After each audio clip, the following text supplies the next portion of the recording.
जी तो गाइस ये है आप लोगों के numpy का लास्ट ट्यूटोरियल जिसके अंदर आप लोगों के लिए मैंने एक जो है वो एग्जांपल रखी है। ठीक है, ये आप लोगों का एक छोटा सा मिनी सा प्रोजेक्ट भी आप इसे कह सकते हैं। ठीक है, ये आप लोगों ने परफॉर्म करना है और आपने अपने आप को देखना है कि आप लोग अब कितने पानी के अंदर हैं। ठीक है, अब ये जो है ये बेसिकली क्या है कि ये आप लोगों का एक रियल प्रोजेक्ट है। ठीक है, इसके अंदर आप लोगों ने क्या करना है कि रियल वर्ल्ड डेटा के ऊपर आप लोगों ने क्या करना है, numpy को यूज करके ये देखना है कि बेसिकली आपकी अब जो है वो तैयारी कितनी है numpy के अंदर। सही है, तो यहाँ पे मैं अगर आ जाता हूँ प्रोजेक्ट का, मैं आप लोगों को ओवरव्यू समझा देता हूँ और कहीं पे अगर मुझे लगता है कि यहाँ पे थोड़ी बहुत चीजें मुश्किल हैं तो वो भी मैं यहाँ पे आप लोगों को बता देता हूँ। एंड देन ये प्रोजेक्ट पे आप लोगों ने खुद करना है और देखना है अपने आप को कि आप लोगों ने जो numpy की कोडिंग सीखी है उसमें आप लोग जो है वो कैसे परफॉर्म कर रहे हैं।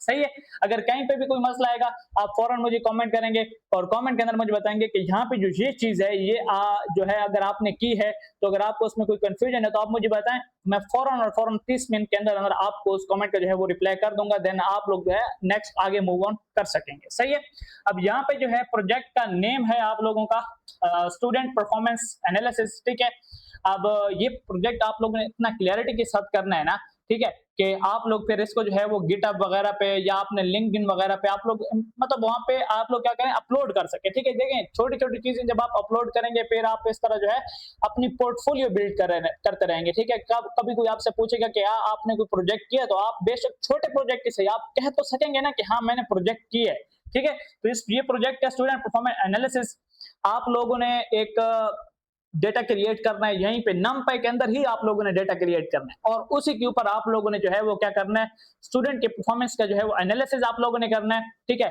और यहाँ पे आप देखें करना क्या है, सबसे पहले आपने generate a realistic student data set using numpy। आप लोगों ने एक बिल्कुल ऐसा डेटा सेट जनरेट करना है। देखें जनरेट का लफ्ज यहाँ पे आ रहा है, जनरेट करना है आपने, नंबर्स जनरेट करने। देखें क्योंकि अगर स्टूडेंट का परफॉर्मेंस एनालिसिस है मतलब कि उनके स्टूडेंट मार्क्स होने चाहिए। ठीक है, अब स्टूडेंट के मार्क्स होंगे तो लाजमी बात है आप तो एक एक मार्क्स एंटर करेंगे नहीं। तो जो अभी हमने रिसेंटली ट्यूटोरियल नंबर 8 में हमने रैंडम नंबर वाला सारा कंसेप्ट पढ़ा है ना, तो उस रैंडम नंबर के सारे कंसेप्ट को यूज करते हुए आपने इस तरह जो है वो चीजें जनरेट करनी है कि ऐसा लगे कि जैसे ये डेटा सेट बिल्कुल रियल है। ठीक है, आपने उस रैंडम नंबर के कंसेप्ट को यूज करते हुए यहाँ पे स्टूडेंट के मार्क्स का डेटा जो है वो आपने जनरेट करना है। ठीक है, जब वो डेटा जनरेट हो जाएगा देन आपने उन मार्क्स को डिफरेंट सब्जेक्ट के लिए जो है ना मतलब उनको एनालाइज करना है, मतलब कि इस सब्जेक्ट में जो स्टूडेंट्स किस तरह परफॉर्म कर रहे हैं, दूसरे सब्जेक्ट में स्टूडेंट्स किस तरह परफॉर्म कर रहे हैं, आप उनका मीन निकालें, मतलब उनका एवरेज आप लोग निकालें और चेक करें कि यहाँ पे स्टूडेंट्स की एवरेज क्या है, कितने स्टूडेंट पास हो रहे हैं, कितने फेल हो रहे हैं। मुख्तलिफ किस्म की चीजें जो है वो आप उस पर स्टेटिस्टिकल जो आप लोगों को मैंने पढ़ाई है आप लोग वो इस पर इंप्लीमेंट करें और देखें कि स्टूडेंट का डेटा जो है वो क्या कह रहा है और स्टूडेंट की परफॉर्मेंस जो है वो क्या कह रही है। फिर इसी तरह आप चलते जाएं, फिर आपने जो है ना find top and weak students, ये जो चीज है ना find top and weak students, ये मैंने आप लोगों को कराई है बूलियन इंडेक्सिंग वाले में, जहां पे मैंने आपको डेटा फिल्टर्स करना सिखाया है कि आप किस तरह डेटा को चेक कर सकते हैं कि यहाँ पे देखें अगर स्टूडेंट्स के मार्क्स 70 से ज्यादा हैं तो ये टॉप वाले स्टूडेंट हैं, यहाँ पे 70 से कम है तो ये वीक स्टूडेंट हैं। अगर एवरेज से स्टूडेंट्स जो है वो बेहतर परफॉर्म कर रहे हैं तो इसका मतलब क्या है कि स्टूडेंट्स जो है वो टॉप की कैटेगरी में आ रहे हैं। तो इस तरह की चीजें जो है वो आपने परफॉर्म करनी है और ट्रू एंड फॉल्स को एंड डेटा फिल्ट्रेशन वगैरह को आप परफॉर्म करेंगे और फिर यहाँ पे आप लोगों को क्या होगा, ये सारी चीजें आप यहाँ पे फाइंड आउट कर सकेंगे कि स्टूडेंट जो है वो टॉप कर रहे हैं या वीक हो रहे हैं या स्टूडेंट्स जो है वो किस तरह की चीजें जो है वो यहाँ पे परफॉर्म कर रहे हैं। सही है, अब यहाँ पे फिर आपने क्या करना है, calculate statistics for each subject.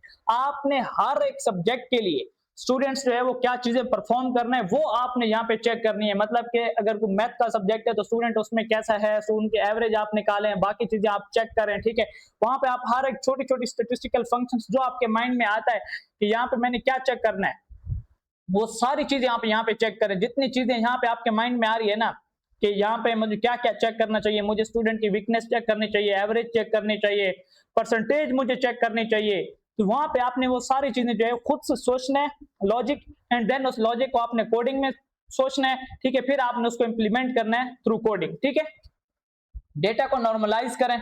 ठीक है, डेटा जो है पहले जो है इतना नॉर्मलाइज फॉर्म में नहीं होता, आप डेटा को नॉर्मलाइज फॉर्म में लेके हैं। ठीक है, उसके बाद क्लासिफाई स्टूडेंट्स इनटू ग्रेड्स। फिर आपने क्या करना है, आपने जो पाइथन पढ़ी हुई है पाइथन के अंदर आपने इफ एल्स स्टेटमेंट्स वगैरह पढ़ी हुई हैं। आप उन इफ एल्स स्टेटमेंट्स के थ्रू मुख्तलिफ स्टूडेंट्स के जो ग्रेड आ रहा है, मतलब कि आप देखते जाएं कि जो 70 से ऊपर वाले स्टूडेंट हैं उनको ग्रेड ए दे दें, जो 70 से मतलब ये 90 वाले जो स्टूडेंट हैं वो ग्रेड ए की कैटेगरी में आ जाते हैं। 80 वाले स्टूडेंट मतलब जिनके मार्क्स 80 हैं या 80 से ज्यादा हैं लेकिन 90 से कम है वो ग्रेड बी की कैटेगरी में आ गए। तो इस तरह आपने खुद से जो है वो ग्रेड, ये एग्जांपल मैंने कराई हुई है पाइथन वाले जो है ना उसके अंदर, वो आपको जो इफ एल्स वाला ट्यूटोरियल मिलेगा ना वहां पे ये एग्जांपल मैंने कराई हुई है। तो आपने इस एग्जांपल के मतलब इसी तरह आपने इन स्टूडेंट्स के ग्रेड चेक करना है, फिर उनकी काउंटिंग करनी है कि कितने स्टूडेंट्स जो है वो ग्रेड ए की कैटेगरी में है, कितने ग्रेड बी की कैटेगरी में। इस तरह फिर आपने ये सारी चीजें परफॉर्म करनी है। देन आपने कोरिलेशंस फाइंड करना है कि मतलब कि कौन से सब्जेक्ट के अंदर स्टूडेंट बेस्ट हैं, एक सब्जेक्ट का दूसरे सब्जेक्ट के साथ रिलेशन कैसा है, या अगर एक स्टूडेंट जो है मैथ में अच्छा है तो क्या वो फिजिक्स में भी अच्छा है या नहीं है, क्या वो उर्दू में भी अच्छा है कि नहीं है। तो आपने इस तरह की चीजें जो है परफॉर्म करनी है एंड फिर आपने मुकम्मल एक कंप्लीट उसकी एक रिपोर्ट बनानी है, आपने टाइप करना है एंड आपने वो सारी चीजें लिखनी है कि मैंने ये सारी चीजें ऐसे ऐसे परफॉर्म की हैं और ये सारी चीजें ऐसे ऐसे हैं। ठीक है, अब देखिए ये सारी चीजें जो यहाँ पे होंगी ना, इसका आपको यहाँ पे क्या है कि नीचे आपको ये सारा कोड मिलेगा। लेकिन एक बात याद रखें, कोड में इसी वजह से ये है कि चलो कहीं पे आप फंस जाते हैं, आप कंफ्यूज हो जाते हैं, तो आप इन चीजों को देख के वहां से थोड़ा बहुत हिंट ले लें एंड आप परफॉर्म कर लें। लेकिन जहां पे पहले आपने ये सारी चीजें खुद परफॉर्म करनी है, पहले खुद को तो देखो कि आप लोगों को कितना आता है। बेशक जब आप लोगों से ना हो रहा हो फिर आप लोग यहाँ पे आए एंड इस चीज को देखें एंड यहाँ पे आप लोग जो है ना इससे हेल्प ले सकते हैं, लेकिन कोशिश करें कि पहले खुद करें। ठीक है, हाँ कहीं पे अगर आपको मसला आ रहा है आप मुझे कमेंट सेक्शन में बताएं, मैं आपको विद इन 30 मिनट्स के अंदर अंदर, मैं अगर बिजी ना हुआ तो मैं आपको कमेंट के अंदर रिप्लाई कर दूंगा और उससे आप हेल्प लेके आप जो है अपना प्रोजेक्ट जो है वो जारी रख सकते हैं। देखिए ये छोटे छोटे प्रोजेक्ट ही आगे चल के आपकी बेस जो है उसको मजबूत करते हैं एंड आगे चल के आप जो है मार्केट में अच्छा परफॉर्म कर सकते हैं। ठीक है, तो ये था हमारा numpy का आज आखिरी ट्यूटोरियल। ठीक है, ये सारा कोड वगैरह यहाँ पे है, कहीं पे भी कोई प्रॉब्लम है मुझे कमेंट करें, मैं बताऊंगा कि बेसिकली ये सारी चीज कैसे हो रही है। ठीक है, तो अपना बहुत बहुत ख्याल रखिएगा, मिलते हैं किसी और कोर्स में। अल्लाह हाफिज।